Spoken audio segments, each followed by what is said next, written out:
Capítulo 2. La separación y la expiación. 1. Los orígenes de la separación. La capacidad de extenderse es un aspecto fundamental de Dios que Él le dio a su Hijo. En la creación, Dios se extendió a sí mismo a sus creaciones y les infundió la misma amorosa voluntad de crear que Él posee. No sólo fuiste plenamente creado, sino que fuiste creado perfecto. No existe vacuidad en ti. Debido a la semejanza que guardas con tu Creador, eres creativo. Ningún hijo de Dios puede perder esa facultad, ya que es inherente a lo que Él es, pero puede usarla de forma inadecuada al proyectar. El uso inadecuado de la extensión, la proyección, tiene lugar cuando crees que existe en ti alguna carencia o vacuidad, y que puedes suplirla con tus propias ideas, en lugar de con la verdad. Este proceso comprende los siguientes pasos. Primero, crees que tu mente puede cambiar lo que Dios creó. Segundo, crees que lo que es perfecto puede volverse imperfecto o deficiente.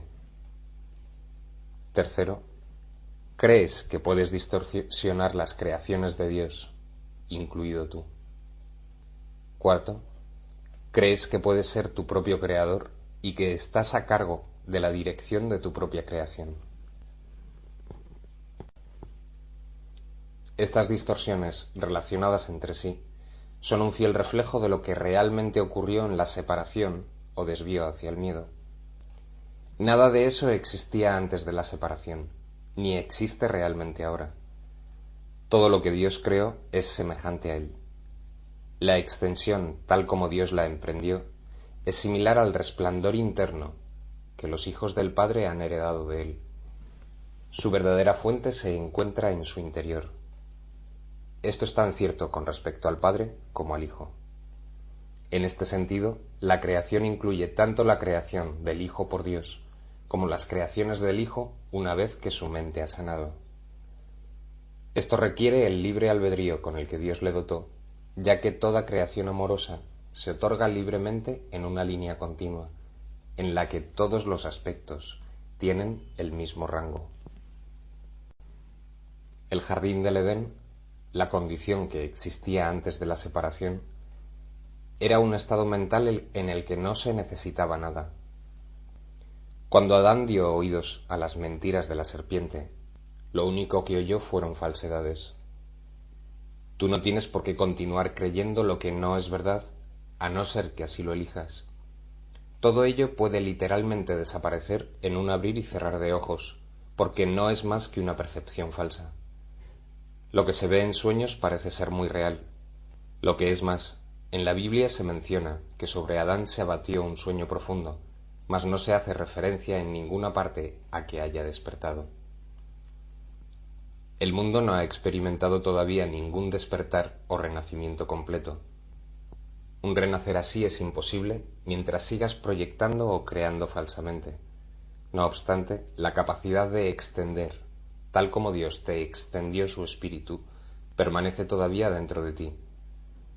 En realidad, esta es tu única alternativa, pues se te dio el libre albedrío para que te deleitaras creando lo perfecto.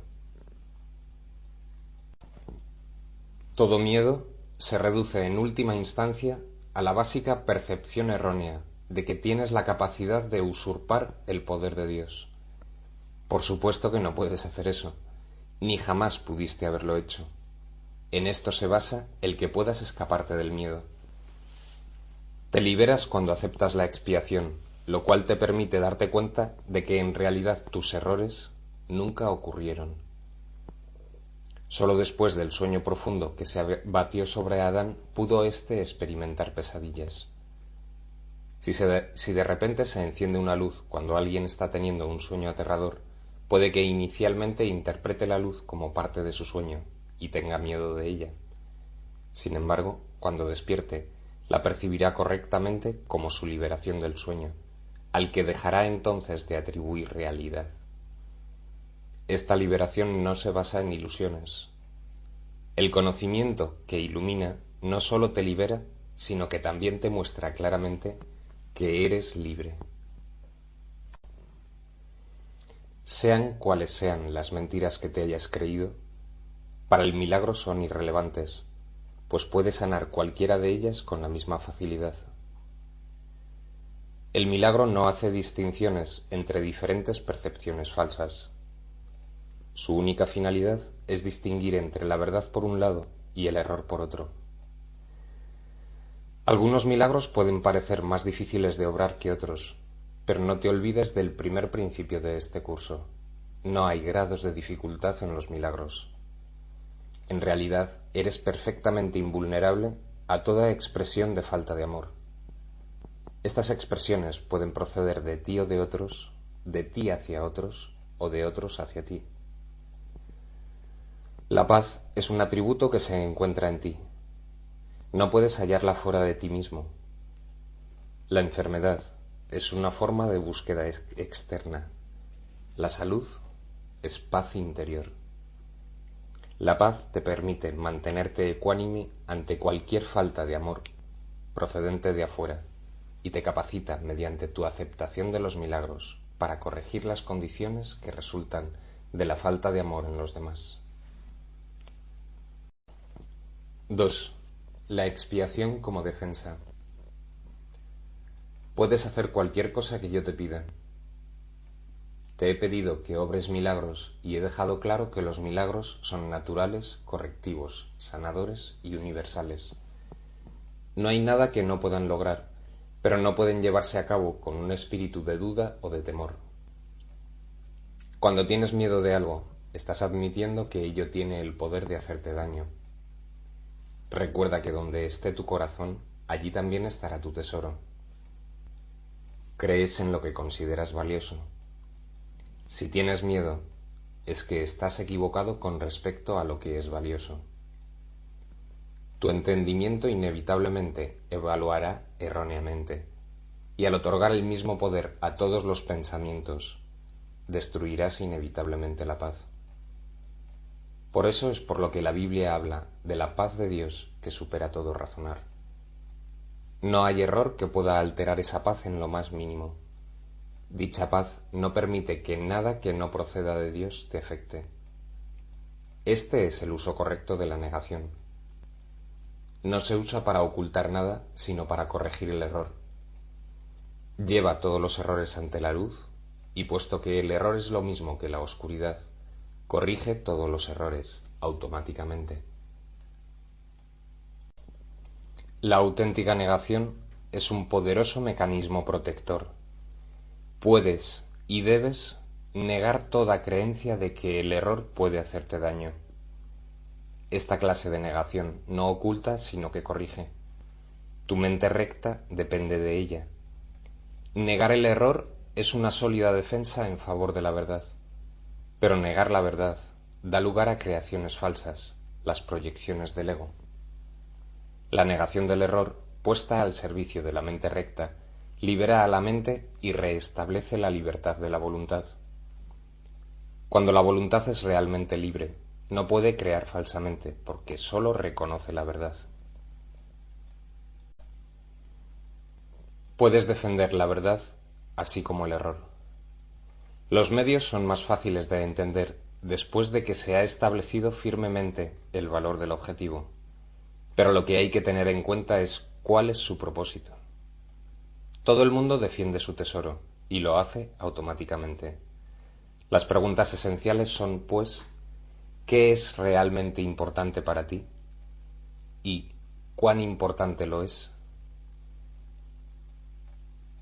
Una vez que hayas aprendido a tener en cuenta estas preguntas y a tenerlas presentes en todas tus acciones, tendrás muy poca dificultad en clarificar los medios. Los medios están a tu disposición siempre que los pidas. Puedes, sin embargo, ahorrar tiempo si no aplazas innecesariamente este paso. Un enfoque correcto lo acortará enormemente. La expiación es la única defensa que no puede usarse destructivamente, porque no es un recurso que tú mismo hayas inventado. El principio de la expiación estaba en vigor mucho antes de que ésta comenzara. El principio era el amor, y la expiación fue un acto de amor. Antes de la separación, los actos eran innecesarios, porque no existía la creencia en el tiempo ni en el espacio. Fue sólo después de la separación cuando se planearon la expiación y las condiciones necesarias para su cumplimiento. Se necesitó entonces una defensa tan espléndida que fuese imposible usarla indebidamente, aunque fuese posible rechazarla. Su rechazo, no obstante, no podía convertirla en un arma de ataque, que es la característica intrínseca de otras defensas. La expiación, pues, resulta ser la única defensa que no es una espada de dos filos, tan solo puede sanar. La expiación se instituyó dentro de la creencia en el tiempo y en el espacio, para fijar un límite a la necesidad de la creencia misma, y en última instancia para completar el aprendizaje. La expiación es la lección final. El aprendizaje en sí, al igual que las aulas donde tiene lugar, es temporal. La capacidad para aprender carece de valor cuando ya no hay necesidad de cambiar. Los que son eternamente creativos no tienen nada que aprender. Tú puedes aprender a mejorar tus percepciones y puedes convertirte progresivamente en un mejor alumno. De este modo, habrá cada vez más armonía entre la creación y tú. Pero la filiación en sí es una creación perfecta y la perfección no tiene grados. El aprendizaje tiene sentido únicamente mientras se crea en diferencias. La evolución es un proceso en el que aparentemente pasas de una etapa a la siguiente. Corriges tus previos tropiezos yendo hacia adelante. Este proceso es realmente incomprensible en términos temporales, puesto que retornas a medida que avanzas. La expiación es el medio a través del cual puedes liberarte del pasado, a medida que avanzas. La expiación desvanece los errores que cometiste en el pasado, haciendo de este modo innecesario el que sigas volviendo sobre tus pasos, sin avanzar hacia tu retorno. En este sentido, la expiación ahorra tiempo, pero al igual que el milagro al que sirve, no lo abole. Mientras siga habiendo necesidad de expiación, seguirá habiendo necesidad de tiempo. Pero la expiación, en cuanto que plan que ya se ha completado, tiene una relación única con el tiempo. Hasta que la expiación no se complete, sus diversas fases evolucionarán en el tiempo, pero la expiación en su totalidad se encuentra al final del tiempo. En ese punto, el puente de retorno ya se ha construido. La expiación es un compromiso total. Puede que aún asocies esto con perder, equivocación esta que todos los hijos de Dios separados cometen de una u otra forma. Resulta difícil creer que una defensa que no puede atacar sea la mejor defensa. Eso es lo que se quiere decir con los mansos heredarán la tierra. Literalmente se apoderarán de ella debido a su fortaleza. Una defensa de doble filo es intrínsecamente débil precisamente porque tiene dos filos y puede volverse contra ti inesperadamente. Esta posibilidad no se puede controlar, excepto con milagros.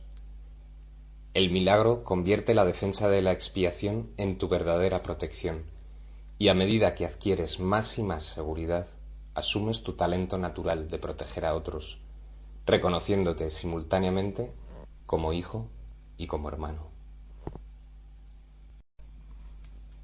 3. El altar de Dios.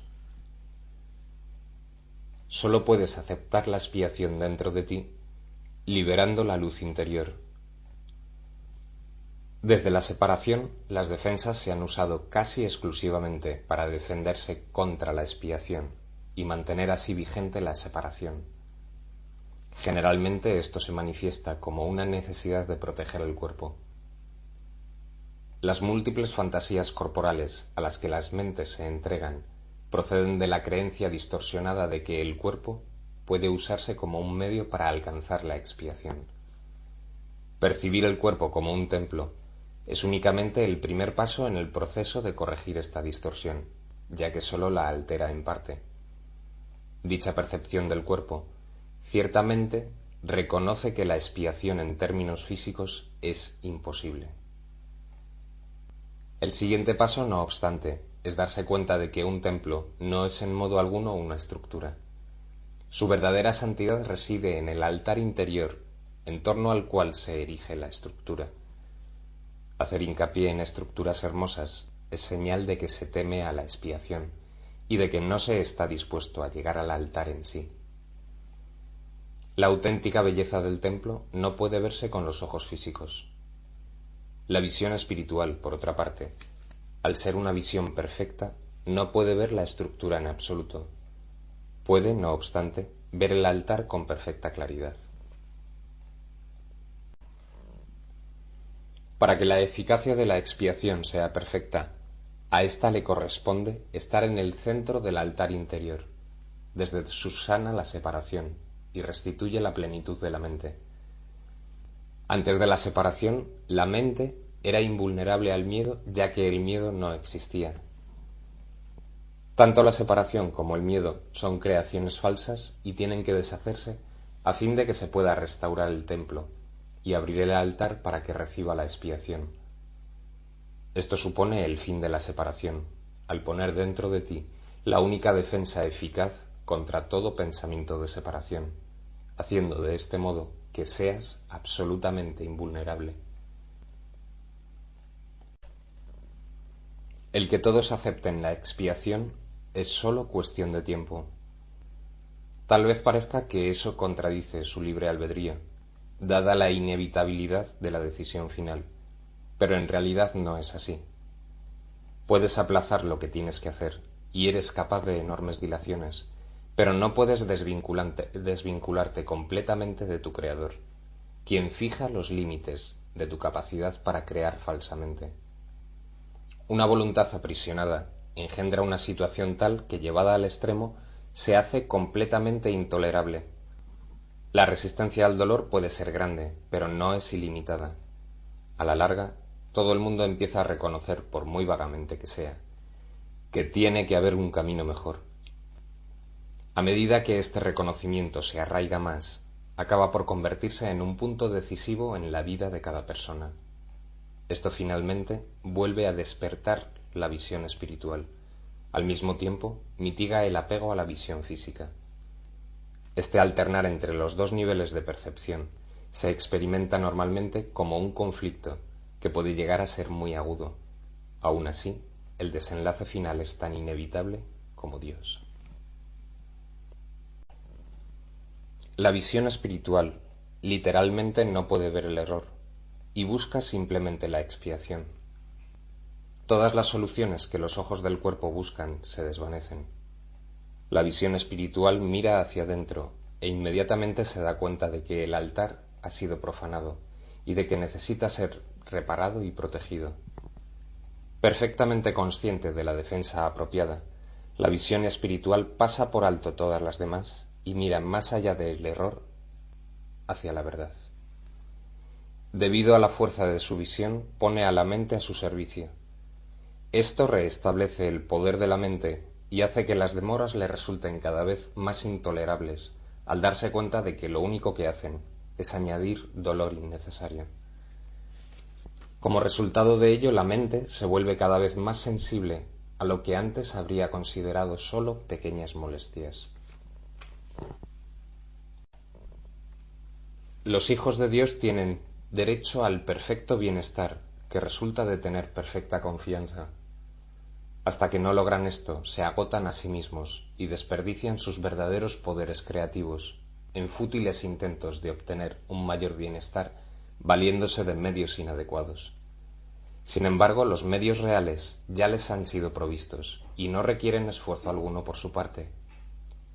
La expiación es la única ofrenda digna de ser ofrecida en el altar de Dios, debido al valor que el altar en sí tiene. Fue creado perfecto y es absolutamente digno de recibir perfección. Entre Dios y sus creaciones existe una perfecta interdependencia. Él depende de ellas porque las creó perfectas. Les dio su paz para que nada las pudiese alterar ni engañar. Siempre que tienes miedo, te engañas a ti mismo, y tu mente no puede servir al Espíritu Santo. Esto te deja hambriento, pues te niega el pan de cada día. Dios se siente solo sin sus hijos, y sus hijos se sienten solos sin Él. Tienen que aprender a ver el mundo como un medio para poner fin a la separación. La expiación es la garantía de que finalmente lo lograrán.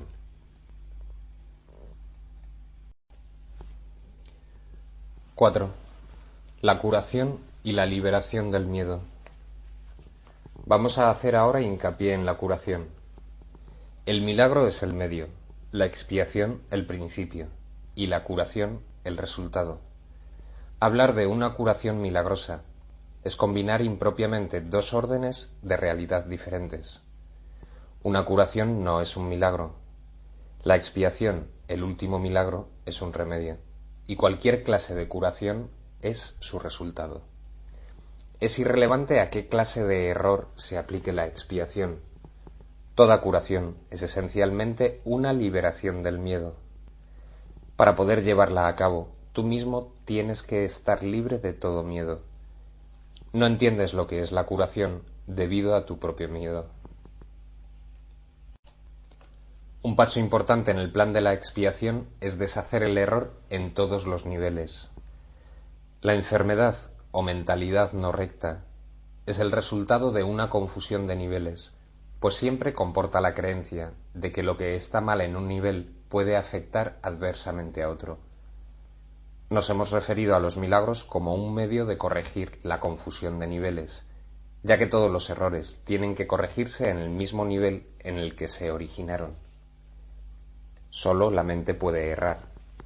El cuerpo solo puede actuar equivocadamente cuando está respondiendo a un pensamiento falso. El cuerpo no puede creer, y la creencia de que puede, el error básico, da lugar a todos los síntomas físicos. Las enfermedades físicas implican la creencia en la magia. La distorsión que dio lugar a la magia se basa en la creencia de que existe una capacidad creativa en la materia que la mente no puede controlar. Este error puede manifestarse de dos formas. Se puede creer que la mente puede crear falsamente en el cuerpo, o que el cuerpo puede crear falsamente en la mente. Cuando se comprende que la mente, el único nivel de creación, no puede crear más allá de sí misma, ninguno de esos dos tipos de confusión tiene por qué producirse. Solo la mente puede crear porque el espíritu ya fue creado, y el cuerpo es un recurso de aprendizaje al servicio de la mente. Los recursos de aprendizaje no son lecciones en sí mismos. Su propósito es simplemente facilitar el aprendizaje. Lo peor que puede ocurrir cuando se usan indebidamente es que no lo faciliten. De por sí, un recurso de aprendizaje no tiene poder para producir verdaderos errores en el aprendizaje. El cuerpo, si se le entiende correctamente, comparte la invulnerabilidad de la expiación en lo que respecta a las defensas de doble filo. Ello es así no porque sea un milagro, sino porque de por sí no da lugar a interpretaciones falsas. El cuerpo es sencillamente la parte de tu experiencia en el mundo físico. Se puede exagerar el valor de sus capacidades y con frecuencia se hace. Sin embargo, es casi imposible negar su existencia en este mundo. Los que lo hacen se dedican a una forma de negación particularmente inútil. En este caso, el término inútil significa únicamente que no es necesario proteger a la mente, negando lo no mental. Si uno niega este desafortunado aspecto del poder de la mente, está negando también el poder mismo. Todos los remedios materiales que aceptas como medicamento para los males corporales son reafirmaciones de principios mágicos. Este es el primer paso que nos conduce a la creencia de que el cuerpo es el causante de sus propias enfermedades. El segundo paso en falso es tratar de curarlo por medio de agentes no creativos. Esto no quiere decir, sin embargo, que el uso de tales agentes con propósitos correctivos sea censurable. A veces la enfermedad tiene tan aprisionada a la mente que temporalmente le impide a la persona tener acceso a la expiación. En este caso, tal vez sea prudente usar un enfoque conciliatorio entre el cuerpo y la mente, en el que a algo externo se le adjudica temporalmente la creencia de que puede curar. Esto se debe a que lo que menos puede ayudar al que no está en su mente recta o al enfermo es hacer algo que aumente su miedo. De por sí ya se encuentra en un estado debilitado debido a este. Exponerle prematuramente a un milagro podría precipitarle al pánico, lo cual es muy probable que ocurriese en aquellos casos en que la percepción invertida ha dado lugar a la creencia de que los milagros son algo temible. El valor de la expiación no reside en la manera en que ésta se expresa. De hecho, si se usa acertadamente, será expresada inevitablemente en la forma que le resulte más beneficiosa a aquel que la va a recibir. Esto quiere decir que para que un milagro sea lo más eficaz posible, tiene que ser expresado en un idioma que el que lo ha de recibir pueda entender sin miedo. Esto no significa que ese sea necesariamente el más alto nivel de comunicación de que dicha persona es capaz. Significa, no obstante, que ese es el más alto nivel de comunicación de que es capaz ahora. El propósito del milagro es elevar el nivel de comunicación, no reducirlo mediante un aumento del miedo. 5. La función del obrador de milagros. Antes de que los obradores de milagros estén listos para emprender su función en este mundo, es esencial que comprendan cabalmente el miedo que se le tiene a la liberación. De lo contrario, podrían fomentar inadvertidamente la creencia de que la liberación significa aprisionamiento, creencia que de por sí ya es muy prevaleciente. Esta percepción errónea procede a su vez de la creencia de que el daño puede limitarse solo al cuerpo. Ello se debe al miedo subyacente de que la mente puede hacerse daño a sí misma. Ninguno de esos errores es significativo, ya que las creaciones falsas de la mente en realidad no existen. Este reconocimiento es un recurso protector mucho más eficaz que cualquier forma de confusión de niveles, porque introduce la corrección al nivel del error. Es esencial recordar que sólo la mente puede crear, y que la corrección sólo puede tener lugar en el nivel del pensamiento. Para ampliar algo que ya se mencionó anteriormente, el espíritu ya es perfecto, por lo tanto no requiere corrección. El cuerpo no existe, excepto como un recurso de aprendizaje al servicio de la mente. Este recurso de aprendizaje de por sí no comete errores porque no puede crear. Es obvio, pues, que inducir a la mente a que renuncie a sus creaciones falsas es la única aplicación de la capacidad creativa que realmente tiene sentido. La magia es el uso insensato o mal creativo de la mente. Los medicamentos físicos son una forma de hechizo, pero si tienes miedo de usar la mente para curar, no debes intentar hacerlo. El hecho mismo de que tengas miedo hace que tu mente sea vulnerable a crear falsamente. Es probable, por lo tanto, que no entiendas correctamente cualquier curación que pudiera producirse. Puesto que el egocentrismo va normalmente acompañado de miedo, tal vez no puedas aceptar la verdadera fuente de la curación. En tal caso es menos arriesgado depender temporalmente de artificios curativos físicos, ya que no puedes percibirlos erróneamente como tus propias creaciones. Mientras tu sensación de vulnerabilidad persista, no debes intentar obrar milagros. He dicho ya que los milagros son expresiones de una orientación milagrosa, y una orientación milagrosa no es otra cosa que una mentalidad recta. Los que poseen una mentalidad recta no exaltan ni menosprecian la mente del que obra milagros ni la del que los recibe. En cuanto que medio de corrección, sin embargo, el milagro no tiene que esperar a que el que los ha de recibir goce de una mentalidad recta. De hecho, su propósito es restituirle su mente recta. Es esencial, no obstante, que el obrador de milagros esté en su mente recta, aunque sea brevemente, o de lo contrario, será incapaz de restablecer la mentalidad recta en otros. El sanador que confía en su propio estado de preparación pone en peligro su entendimiento. Estás perfectamente a salvo, siempre que no te preocupes en absoluto por tu estado de preparación, pero mantengas firme confianza en el mío. Si tus inclinaciones a obrar milagros no están funcionando debidamente, es siempre porque el miedo se ha infiltrado en tu mentalidad recta y la ha invertido. Toda forma de mentalidad no recta es el resultado de negarte a aceptar la expiación para ti mismo. Si la aceptases, estarías en una posición desde la que podrías reconocer que los que tienen necesidad de curación son simplemente aquellos que aún no se han dado cuenta de que la mentalidad recta es en sí la curación. La única responsabilidad del obrador de milagros es aceptar la expiación para sí mismo.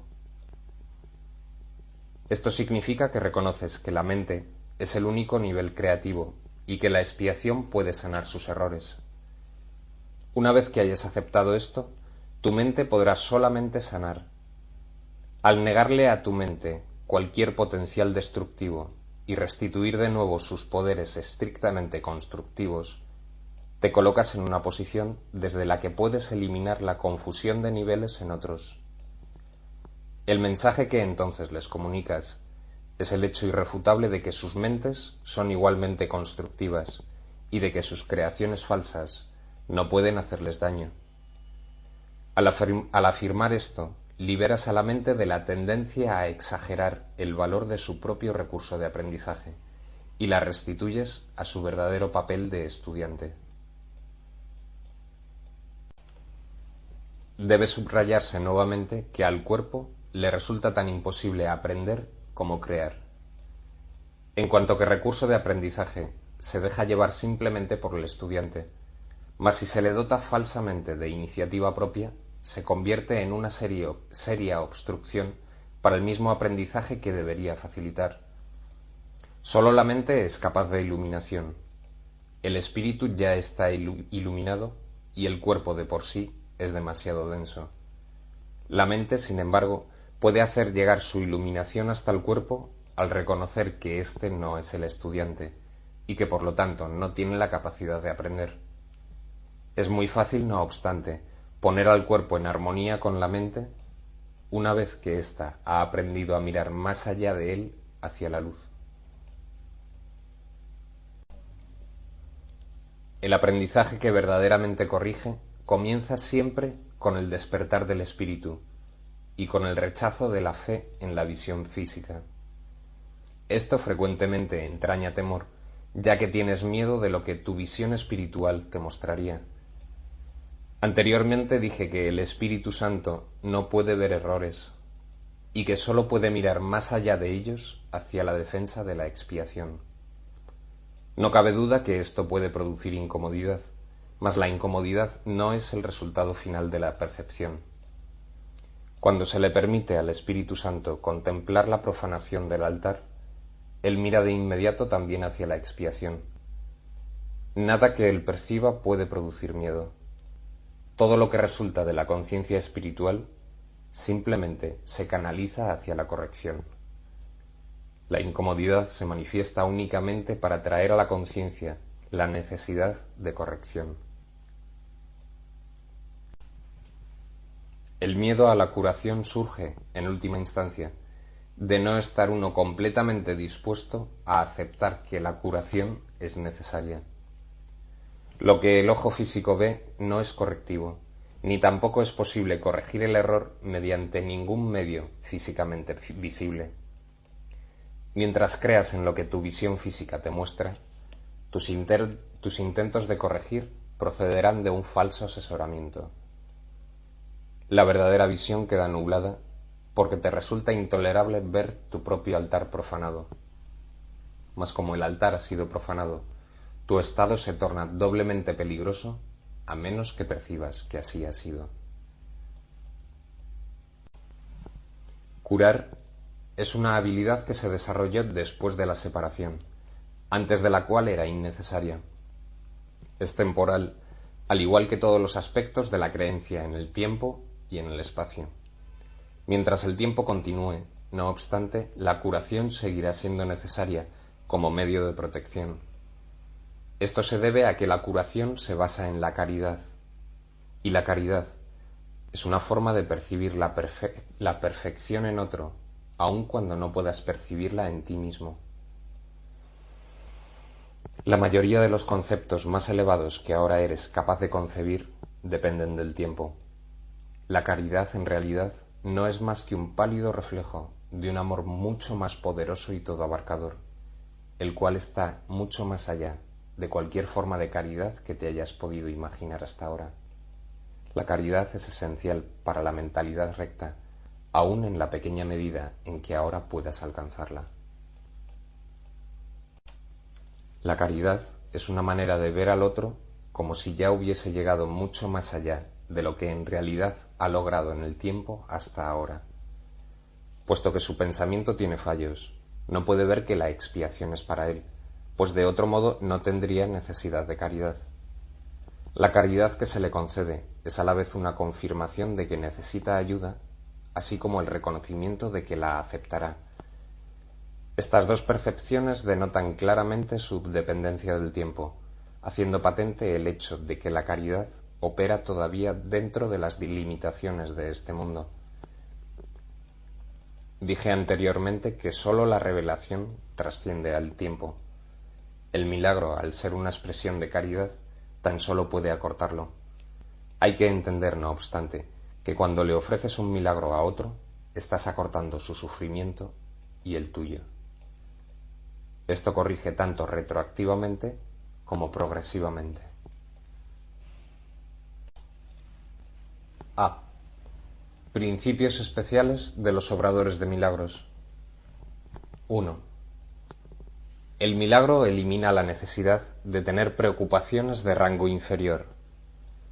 Puesto que es un intervalo de tiempo que está fuera de las coordenadas temporales en las que normalmente operamos, las consideraciones normales con respecto al tiempo y al espacio no le afectan. Cuando obres un milagro, yo haré los arreglos necesarios para que el tiempo y el espacio se ajusten a él. 2. Es esencial hacer una clara distinción entre lo que se crea y lo que se fabrica. Toda forma de curación se basa en esta corrección fundamental de percepción de niveles. 3. Nunca confundas la mentalidad recta con la mentalidad cerrada. Reaccionar ante cualquier clase de error, de cualquier forma, que no sea con un deseo de sanar, es una expresión de esa confusión. 4. El milagro es siempre la negación de ese error y la afirmación de la verdad. Solo la mentalidad recta puede corregir, de forma que sus efectos sean reales. De hecho, lo que no produce efectos reales, en realidad no existe. Sus efectos, por lo tanto, son nulos. Al no tener contenido sustancial, se presta a ser proyectado. 5. El poder de un milagro para ajustar niveles genera la percepción correcta que da lugar a la curación. Hasta que eso no ocurra, será imposible entender lo que es la curación. El perdón es un gesto vacío a menos que conlleve corrección. Sin ella, lo que hace es básicamente juzgar en vez de sanar. 6. El perdón que procede de una orientación milagrosa tan solo ofrece corrección. No posee elementos de juicio en absoluto. La frase «Padre, perdónalos porque no saben lo que hacen» no evalúa en modo alguno lo que las personas en cuestión estén haciendo. Es una petición a Dios para que sane sus mentes. En ella no se hace referencia al resultado del error, pues eso es irrelevante. 7. El precepto «sed de un mismo sentir» es la aseveración que exhorta a todos a que estén listos para la revelación. Mi ruego, haced esto en memoria mía, es una petición a los obradores de milagros para que colaboren conmigo. Estas dos aseveraciones no pertenecen a un mismo orden de realidad. Solo la última entraña una conciencia del tiempo, ya que recordar es traer el pasado al presente. El tiempo está bajo mi control, pero la eternidad le pertenece a Dios. En el tiempo existimos unos con otros y unos para otros. En la eternidad coexistimos con Dios. 8. Puedes hacer mucho en favor de tu propia curación y la de los demás si en situaciones en las que se requiere tu ayuda piensas de la siguiente manera: estoy aquí únicamente para ser útil. Estoy aquí en representación de aquel que me envió. No tengo que preocuparme por lo que debo decir ni por lo que debo hacer, pues aquel que me envió me guiará. Me siento satisfecho de estar donde quiera que Él desee, porque sé que Él estará allí conmigo. Sanaré a medida que le permita enseñarme a sanar. 6. Miedo y conflicto. Tener miedo parece ser algo involuntario y no estar bajo tu control. Mas he dicho ya que solo los actos constructivos deben ser involuntarios. Mi control puede hacerse cargo de todo lo que no es importante, mientras que si así lo decides, mi asesoramiento puede dirigir todo lo que sí lo es. Yo no puedo controlar el miedo, pero éste puede ser autocontrolado. Tu miedo me impide darte mi control. La presencia del miedo indica que has elevado pensamientos corporales al nivel de la mente. Eso los pone fuera de mi control y te hace sentir personalmente responsable de ellos, lo cual es una obvia confusión de niveles. Yo no fomento la confusión de niveles. Tú debes, no obstante, elegir corregirla. Tú no justificarías un comportamiento de mente por tu parte, diciendo que no pudiste evitarlo. ¿Por qué entonces condonas pensamientos de mentes? Hay una confusión en esto que te convendría examinar detenidamente. Tal vez creas que eres responsable de lo que haces, pero no de lo que piensas. La verdad es que eres responsable de lo que piensas, porque es solamente en ese nivel donde puedes ejercer tu poder de decisión. Tus acciones son el resultado de tus pensamientos. No puedes separarte de la verdad, otorgándole autonomía al comportamiento. Este lo controlo yo automáticamente tan pronto como pongas tu pensamiento bajo mi dirección.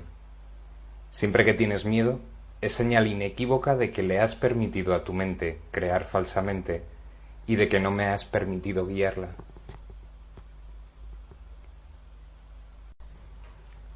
De nada sirve pensar que controlando los resultados de cualquier pensamiento falso se pueda producir una curación. Cada vez que tienes miedo es porque has tomado una decisión equivocada. Esa es la razón por la que te sientes responsable de ello. Tienes que cambiar de mentalidad, no de comportamiento, y eso es cuestión de que estés dispuesto a hacerlo. No necesitas orientación alguna excepto a nivel mental.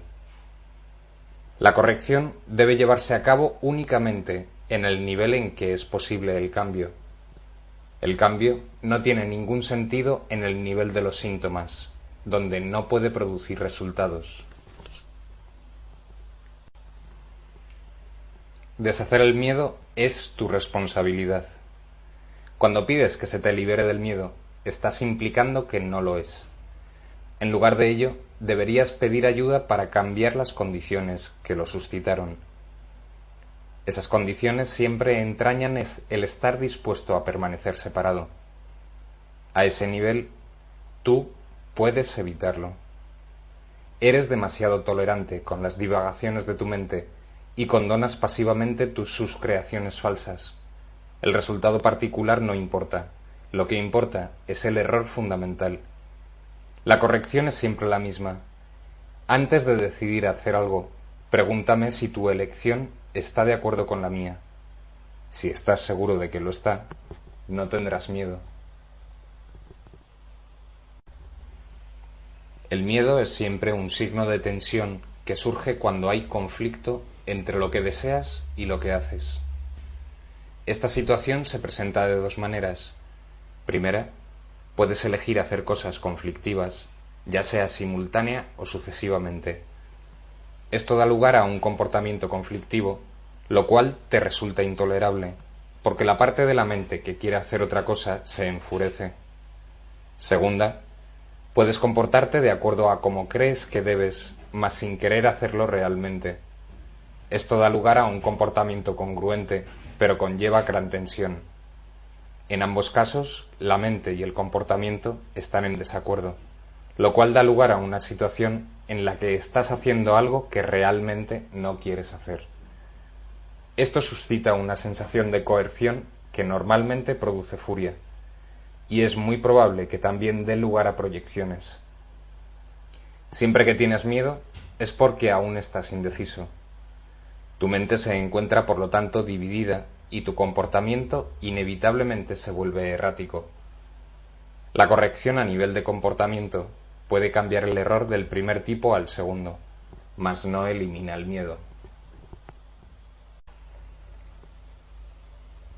Es posible alcanzar un estado en el que dejas que yo guíe tu mente sin ningún esfuerzo consciente por tu parte, mas ello requiere un grado de buena voluntad que tú aún no posees. El Espíritu Santo no puede pedirte que hagas más de lo que estás dispuesto a hacer. La fuerza para hacer lo que Él te pide procede de una firme resolución por tu parte. Hacer la voluntad de Dios no produce ninguna tensión una vez que reconoces que su voluntad es también la tuya. La lección en este caso es muy sencilla, aunque muy fácil de pasar por alto. Voy por lo tanto a repetirla y te exhorto a que escuches atentamente. Solo tu mente puede producir miedo. Hace eso cada vez que está en conflicto con respecto a lo que quiere, lo cual inevitablemente produce tensión, ya que existen discrepancias entre lo que quiere y lo que hace al respecto. Eso solo puede corregirse aceptando un objetivo unificado. El primer paso correctivo para deshacer el error es darse cuenta, antes que nada, de que todo conflicto es siempre una expresión de miedo. Dite a ti mismo que de alguna manera tienes que haber decidido no amar, ya que de otro modo el miedo no habría podido hacer presa en ti. A partir de ahí, todo el proceso correctivo se reduce a una serie de pasos pragmáticos dentro del proceso más amplio de aceptar que la expiación es el remedio. Estos pasos pueden resumirse de la siguiente forma. Reconoce en primer lugar que lo que estás experimentando es miedo. El miedo procede de una falta de amor. El único remedio para la falta de amor es el amor perfecto. El amor perfecto es la expiación. He subrayado que el milagro, la expresión de la expiación, es siempre un gesto de respeto del que es digno para con otro que también es digno. El reconocimiento de esa dignidad lo restablece la expiación. Resulta obvio, por lo tanto, que cuando tienes miedo, te has colocado a ti mismo en una posición en la que necesitas la expiación. Has actuado sin amor, al haber elegido sin amor. Esta es precisamente la situación para la que se instituyó la expiación. La necesidad del remedio inspiró su establecimiento. Mientras te limites a reconocer únicamente la necesidad del remedio, seguirás teniendo miedo. Sin embargo, tan pronto como aceptes el remedio, habrás deshecho el miedo. Así es como tiene lugar la verdadera curación. Todo el mundo experimenta miedo. Sin embargo, no se requeriría más que una pequeña dosis de recto pensar para que uno pudiese darse cuenta de por qué se produce. Son muy pocos los que aprecian el verdadero poder de la mente, y nadie permanece totalmente consciente de él todo el tiempo. No obstante, si esperas librarte del miedo, hay algunas cosas que debes comprender, y comprender plenamente. La mente es muy poderosa, y jamás pierde su fuerza creativa. nunca duerme, está creando continuamente.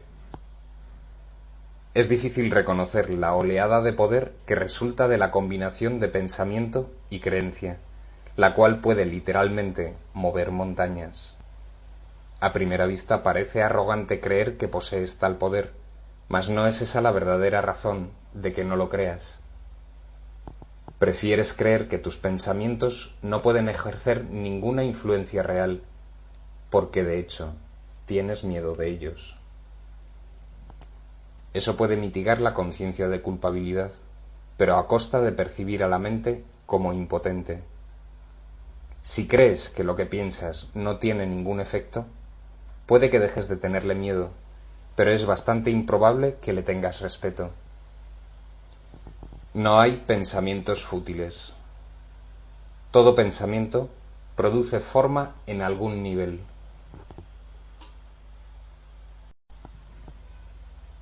¡7! Causa y efecto. Puede que todavía te quejes de que tienes miedo, pero aún así sigues atemorizándote a ti mismo. He indicado ya que no puedes pedirme que te libere del miedo. Yo sé que no existe, pero tú no. Si me interpusiese entre tus pensamientos y sus resultados, estaría interfiriendo en la ley básica de causa y efecto, la ley más fundamental que existe. De nada te serviría que yo menospreciase el poder de tu pensamiento. Ello se opondría directamente al propósito de este curso. Es mucho más eficaz que te recuerde que no ejerces suficiente vigilancia con respecto a tus pensamientos. Tal vez pienses que a estas alturas solo un milagro te capacitaría para hacer eso, lo cual es absolutamente cierto. No estás acostumbrado a pensar con una mentalidad milagrosa, pero se te puede enseñar a pensar de esa manera. Todos los obradores de milagros necesitan este tipo de instrucción. No puedo permitir que dejes de vigilar a tu mente, ya que de otro modo no podrías ayudarme. Obrar milagros requiere el que uno se dé cuenta plenamente del poder de los pensamientos, a fin de evitar las creaciones falsas. De lo contrario, sería necesario un milagro que rectificase a la mente misma, proceso circular este que no propiciaría el colapso del tiempo, que es para lo que el milagro se concibió. El obrador de milagros debe poseer un genuino respeto por la verdadera ley de causa y efecto, como condición previa para que se produzca el milagro. Tanto el milagro como el miedo proceden de pensamientos. Si no eres libre de elegir uno, tampoco serás libre de elegir el otro. Al elegir el milagro, rechazas el miedo, aunque solo sea temporalmente. Te has sentido temeroso de todo el mundo, de todas las cosas. Tienes miedo de Dios, de mí y de ti mismo. Nos has percibido erróneamente o creado falsamente y crees en lo que has fabricado. No habrías podido hacer nada de eso si no hubieses tenido miedo de tus propios pensamientos. Los temerosos no pueden sino crear falsamente, puesto que perciben erróneamente la creación. Cuando creas falsamente, no puedes sino sufrir. El principio de causa y efecto se convierte ahora en un verdadero catalizador, aunque solo sea temporalmente. En realidad, causa es un término que le corresponde propiamente a Dios, y su efecto es su Hijo. Esto supone una serie de relaciones de causa y efecto completamente diferentes de las que tú introduces en tus creaciones falsas. El conflicto fundamental en este mundo es, pues, entre la creación y la creación falsa. Todo miedo está implícito en la segunda, y todo amor en la primera. El conflicto es, por lo tanto, entre el amor y el miedo. Ya hemos dicho que crees que no puedes controlar el miedo, porque tú mismo lo inventaste, y tu creencia en él parece ponerlo fuera de control. Sin embargo, todo intento de resolver el error tratando de dominar el miedo es inútil. De hecho, eso no hace más que corroborar su poder, al asumir que necesita ser dominado. La verdadera solución descansa enteramente en alcanzar el dominio por medio del amor. En el ínterin, no obstante, la sensación de conflicto es inevitable, ya que te has colocado a ti mismo en una posición en la que crees en el poder de algo que no existe. La nada y el todo no pueden coexistir. Creer en uno es negar el otro. El miedo no es nada realmente, y el amor lo es todo. Siempre que la luz irrumpe en la oscuridad desaparece. Lo que tú crees es cierto para ti. En este sentido, la separación ha ocurrido, y negarlo sería utilizar incorrectamente la negación. Concentrarse en el error, no obstante, no es más que otro error. El procedimiento correctivo inicial consiste en reconocer temporalmente que hay un problema, mas sólo como señal de que tiene que ser corregido de inmediato.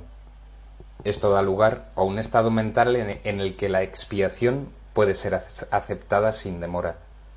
Debe señalarse, no obstante, que en última instancia no puede haber transigencia alguna entre lo que es todo y lo que no es nada.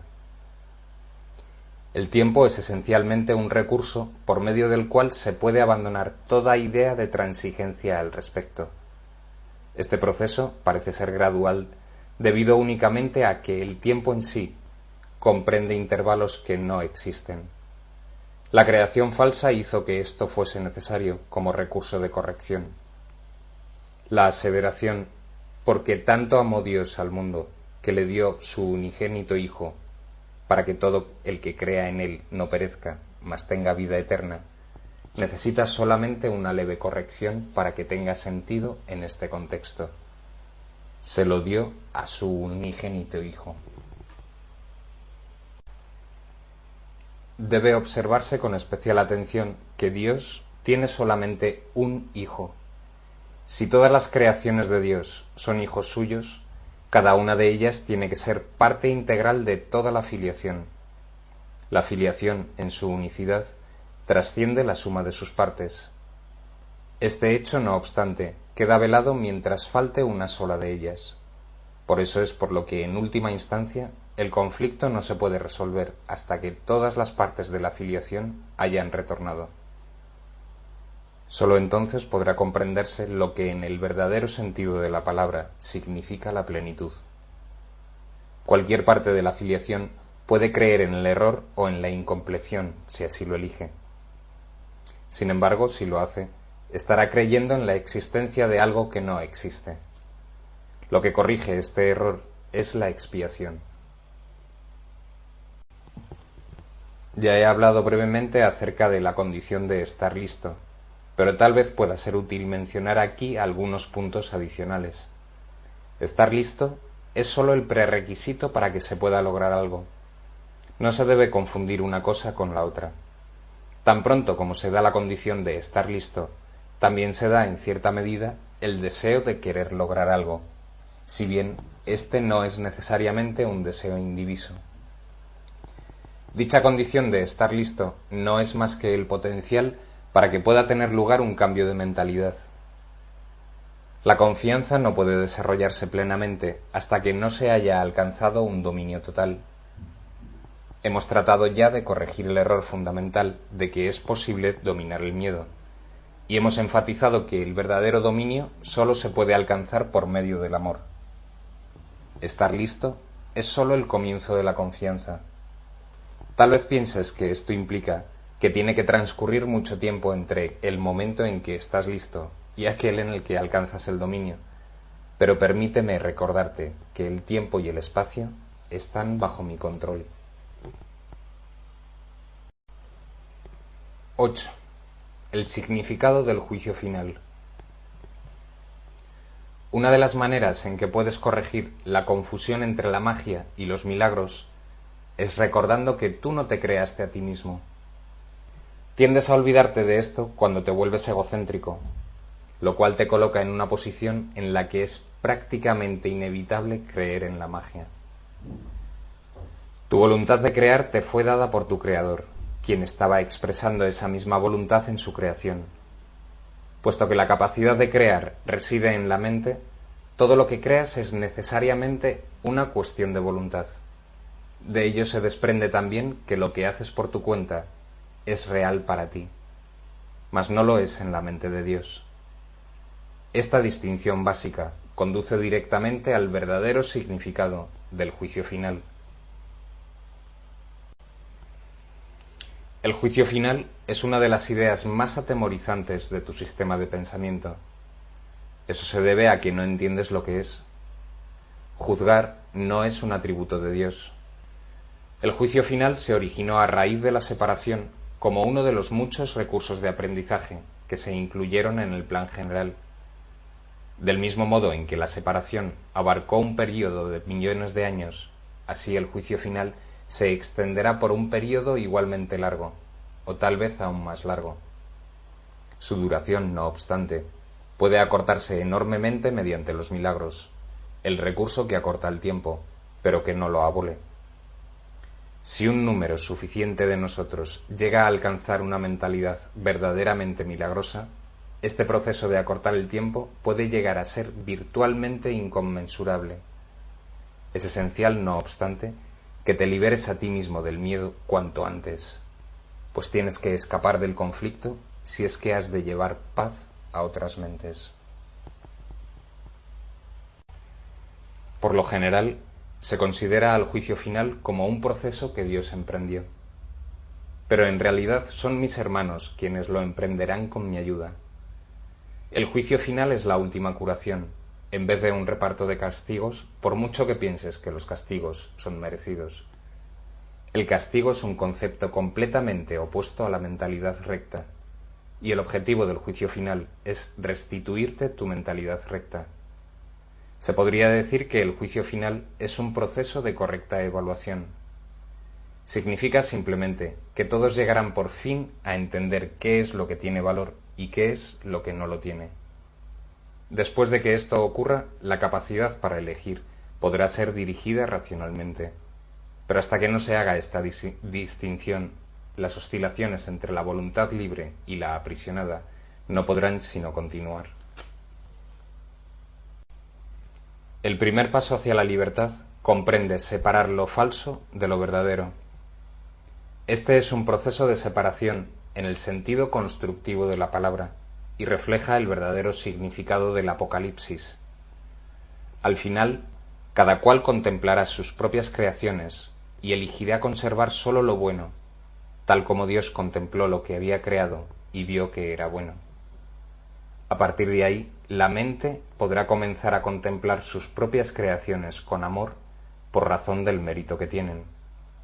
Al mismo tiempo, la mente repudiará inevitablemente sus creaciones falsas, que en ausencia de la creencia que las originó, dejarán de existir. El término juicio final asusta no sólo porque ha sido proyectado sobre Dios, sino también por la asociación de la palabra final con la muerte. Este es un ejemplo sobresaliente de la percepción invertida. Si se examina objetivamente el significado del juicio final, queda muy claro que en realidad es el umbral de la vida. Nadie que viva atemorizado puede estar realmente vivo. No te puedes someter a ti mismo a tu propio juicio final, porque tú no te creaste a ti mismo. Puedes, no obstante, aplicarlo significativamente y en cualquier momento a todo lo que has fabricado, y retener en la memoria solo lo creativo y lo bueno. Eso es lo que tu mentalidad recta no puede sino dictar. El único propósito del tiempo es darte tiempo para alcanzar ese juicio, el cual no es otra cosa que el juicio perfecto con respecto a tus creaciones perfectas. Cuando todo lo que retengas en la memoria sea digno de amor, no habrá ninguna razón para que sigas teniendo miedo. Ese es tu papel en la expiación.